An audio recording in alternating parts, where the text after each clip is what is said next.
За бүр орлуулах эмчилгээг бол 2009 он хүртэл бол ганцхан улсын хэмжээнд улсын 1-р төв эмнэлэг ачааллыг үүрч ажиллаж исэн.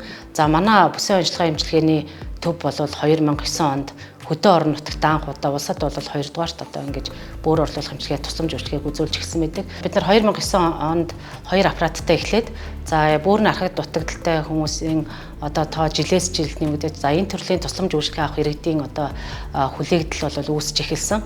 За үүнтэй холбоотойгоор за эрүүл мэндийн яамны санхүүжилтээр Герман улсад үйлдвэрлэсэн Fresenius 4008S гээд загварын 2 аппарат нэмэгдсээр бид нар бол 4 аппараттайгаар тусламж үйлчилгээгээ бол өргөжүүлж ажилласан байна. За бид нар гемодиализ эмчилгээг 4 аппараттайгаар тусламж үйлчилгээ үзүүлж явж байгаад за 2018 он 19 онуудад орон нутгийн санхүүжилтээр гемодиафильтрацийн Fresenius 5008 гээд энэ S загварын аппаратыг тусламж үйлчилгээнд бол нэвтрүүлж за ингээд эмчилгээний чанарт ахиц гарсан. Анх 2009 онд бүр орлуулах эмчилгээний хэсэг маань үүсгэн байгуулагдсан анхны эмчилүүлэгчээ 11 сарын 20-нд авсан байдаг.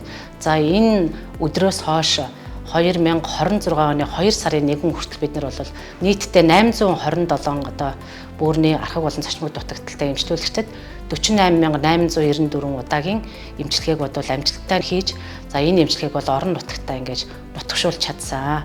За мөн 2018 онд Мексик улсын бөөрийн болон бөөрийн мэс заслын эмч нар манай орон нутагт ирж хэвлэлийн диализын 350 хагалгааг бол манай эмч нарт бас дагалдуулж сургаж хэвлэлийн диализын эмчилгээг бол бид нар бас орон нутагтаа нэвтрүүлээд бас амжилттай нутагшуулж чадсан байж байгаа.